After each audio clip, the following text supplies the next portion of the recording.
जय हिंद दोस्तों, मैं आपका दोस्त शिव कुमार स्वागत करता हूं न्यू स्काई स्टडी पॉइंट पर।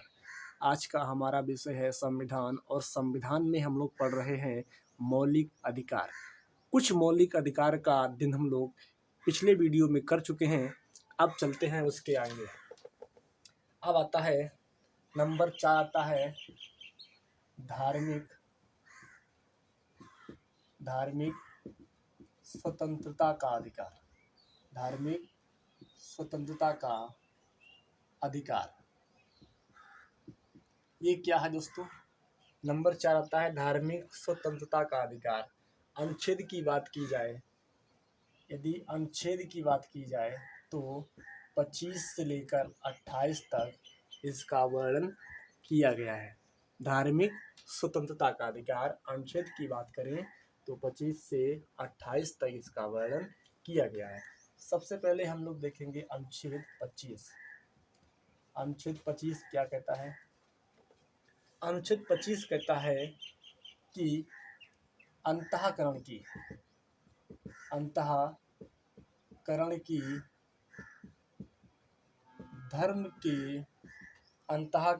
धर्म के अबाध रूप से मानने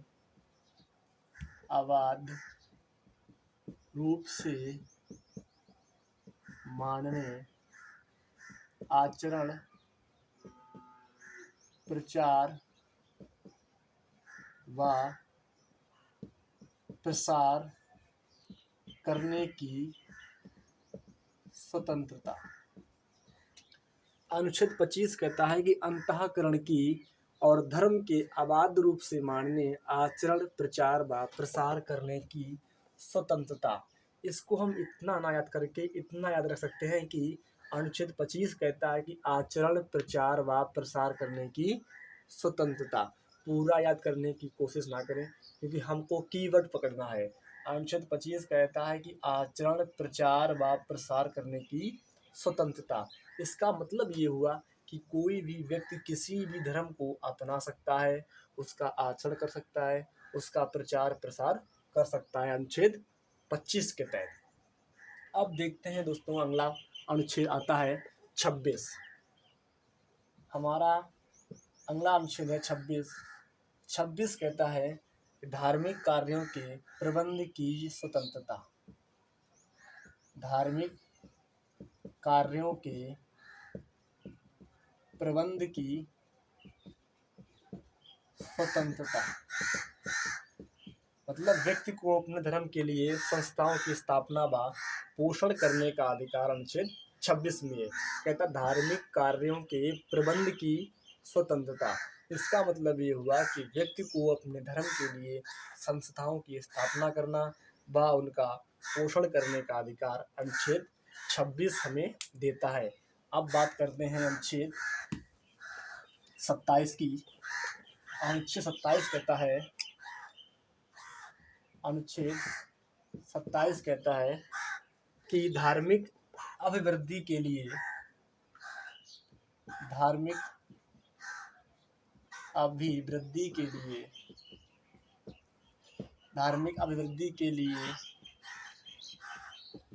कर समुदाय की स्वतंत्रता।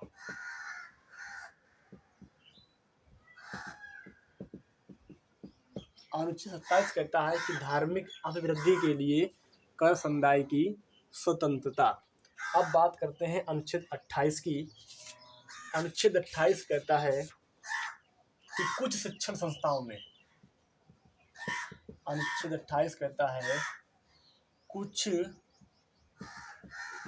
कुछ शिक्षण संस्थाओं में अनुच्छेद 28 कहता है कि कुछ शिक्षण संस्थाओं में धार्मिक शिक्षा या उपासना में भाग लेने का अधिकार। अनुच्छेद 28 कहता है कि कुछ शिक्षण संस्थाओं में धार्मिक शिक्षा या धार्मिक उपासना में भाग लेने का अधिकार। इसका मतलब ये हुआ कि राज्य के द्वारा अनुच्छेद 28 के बारे में बात कर रहे हैं कि राज्य के द्वारा पूर्णतः संचालित शिक्षण संस्थाओं में किसी भी प्रकार की धार्मिक शिक्षा नहीं दी जाएगी। यदि ट्रस्ट के द्वारा कोई शिक्षण संस्थान चल रहा है तो उसमें धार्मिक शिक्षा दी जा सकती है अनुच्छेद 28 के तहत। अब हम लोग बात करते हैं, नंबर 5 हमारा आता है संस्कृति एवं शिक्षा संबंधी अधिकार। ये नंबर 4 था। अब हम लोग पढ़ेंगे संस्कृति एवं शिक्षा संबंधी अधिकार। अनुच्छेद 5 वो नंबर 5 आता है संस्कृति एवं शिक्षा संबंधी अधिकार।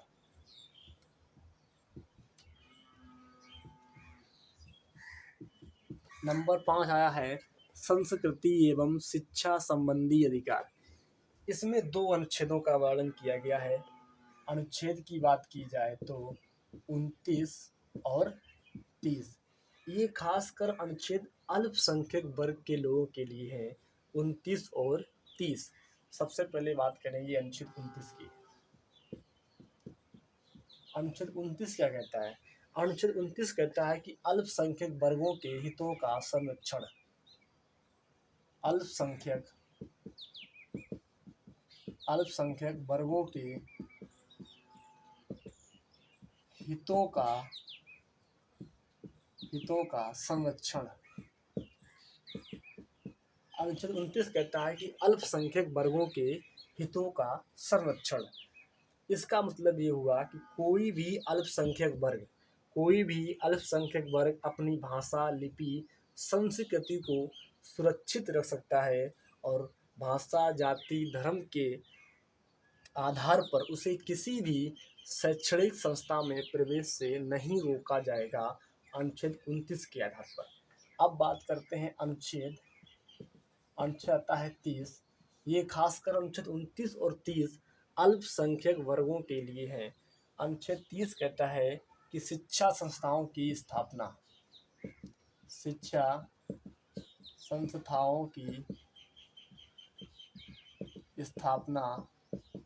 अनुच्छेद 30 कहता है कि शिक्षा संस्थाओं की स्थापना व प्रशासन करने का अधिकार। अनुच्छेद 30 कहता है कि शिक्षा संस्थाओं की स्थापना व प्रशासन करने का अधिकार। अनुच्छेद 30 कहता है कि कोई भी अल्पसंख्यक वर्ग अपनी पसंद का शैक्षणिक संस्थान चला सकता है। सरकार उसे किसी भी प्रकार का अनुदान देने से भेदभाव नहीं करेगी, ये अनुच्छेद 30 कहता है। अब बात कर लेते हैं कि भारत में कितने समुदाय ऐसे हैं जो अल्पसंख्यक वर्ग की श्रेणी में आते हैं। तो भारत में 6 समुदाय ऐसे हैं जो अल्पसंख्यक वर्ग की श्रेणी में आते हैं। नंबर 1 है हमारा मुस्लिम।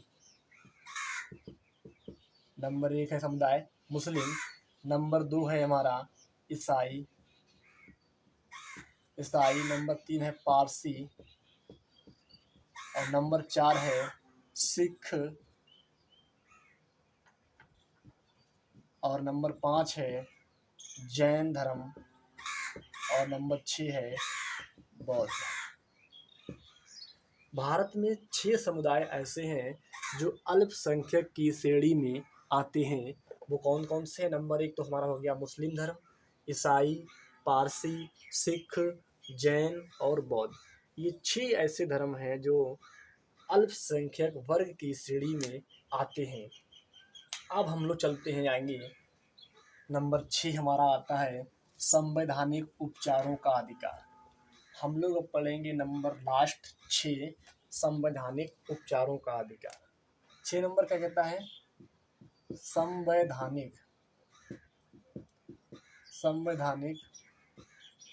उपचारों का अधिकार। नंबर लास्ट आता है, कहता है कि संवैधानिक उपचारों का अधिकार। इसमें क्या कहा गया है? इसमें कहा गया है यदि ऊपर दिए गए मौलिक अधिकारों का हनन होता है, कोई व्यक्ति आपके अधिकारों का हनन करता है, तो आप सुप्रीम कोर्ट या हाई कोर्ट में याचिका अपील दायर कर सकते हैं अनुच्छेद 32 के तहत। अनुच्छेद की बात की जाए तो अनुच्छेद 32, सुप्रीम कोर्ट या हाई कोर्ट में आप अपील दायर कर सकते हैं यदि आपके मौलिक अधिकारों का हनन हो तो। अब बात करते हैं कि संविधान में आत्मा शब्द का प्रयोग 2 बार किया गया है। संविधान में आत्मा शब्द का प्रयोग 2 बार किया गया है। अगर डायरेक्ट क्वेश्चन में पूछ दिया जाए कि संविधान की आत्मा किसे कहते हैं, तब हम लोग बताएंगे प्रस्तावना को। कि संविधान की आत्मा किसे कहते हैं, तब हम लोग बताएंगे प्रस्तावना को।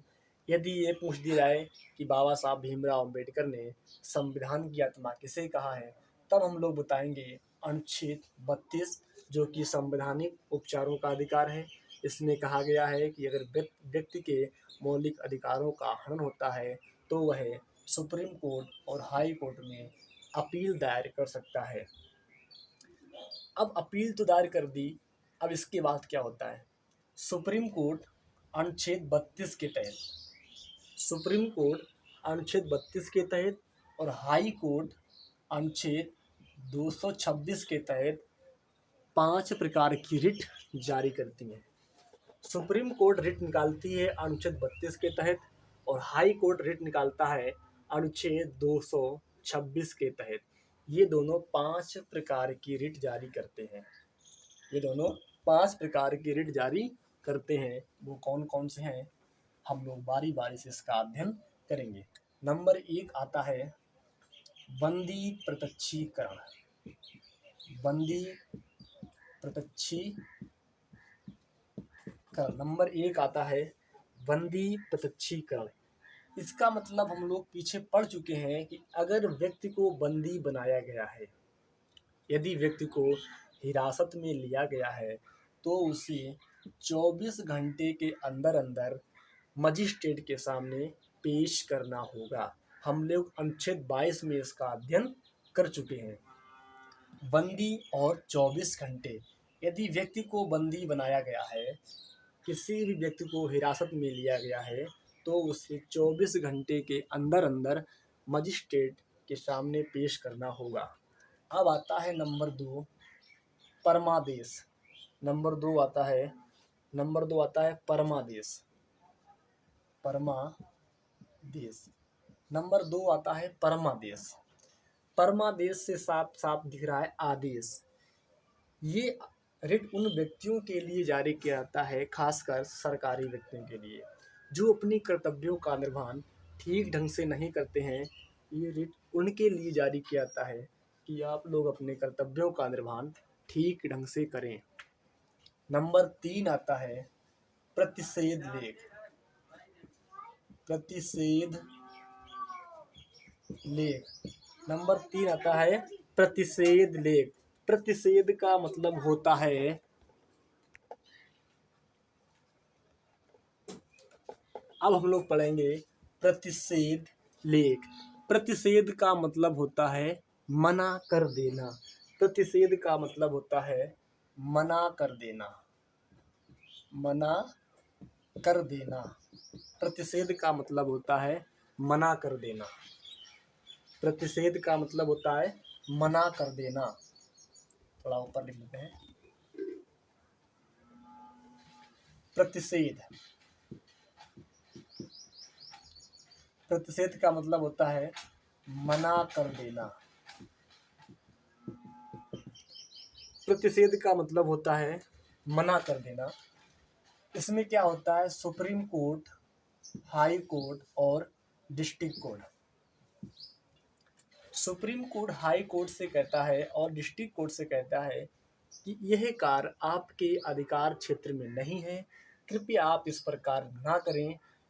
ये सुप्रीम कोर्ट कहता है हाई कोर्ट से और डिस्ट्रिक्ट कोर्ट से कि यह काम आपके अधिकार क्षेत्र में नहीं है, कृपया आप इस पर काम ना करें। अब आता है उत्प्रेषण। उत्प्रेषण मतलब होता है मंगा लेना। उत्प्रेषण का मतलब होता है मंगा लेना।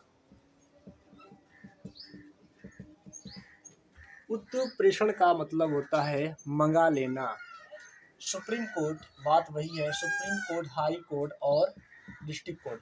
सुप्रीम कोर्ट हाई कोर्ट से कहता है और डिस्ट्रिक्ट कोर्ट से कहता है कि आपके यहाँ जो लंबित मुकदमे हैं कृपया आप उन पर सुनवाई ना करें, वह मुकदमे हमारे पास भेज दें, हम उन पर कार्रवाई करेंगे, हम उन पर देखरेख करेंगे। हाई कोर्ट कहता है डिस्ट्रिक्ट कोर्ट से कि आपके यहाँ जो लंबित मुकदमे हैं कृपया उन पर आप सुनवाई ना करें, वो हमारे पास भेज दें। अब आता है अधिकार परीक्षा, नंबर लास्ट है 5वां, अधिकार परीक्षा। नंबर 5 आता है अधिकार परीक्षा। अधिकार परीक्षा क्या है कि जब कोई व्यक्ति ऐसे पदाधिकारी के रूप में कार्य करने लगता है, जब कोई व्यक्ति ऐसे पदाधिकारी के रूप में कार्य करने लगता है तब उसके प्रति एक रिट जारी की जाती है कि आप इस पर किस अधिकार के तहत कार्य करने लगे हैं, और जब तक कोई लिखित रूप से कोई आंसर नहीं मिल जाता है तब तक वह इस पद पर कार्य नहीं करेगा, नंबर 5 कहता है। अब बात करते हैं अनुच्छेद 33 और 34 और 35।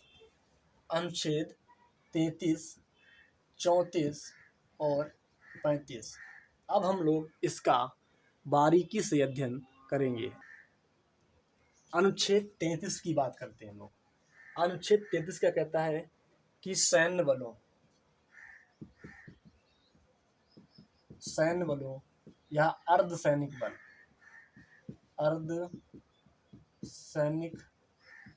बल या देखते हैं खुफिया विभाग।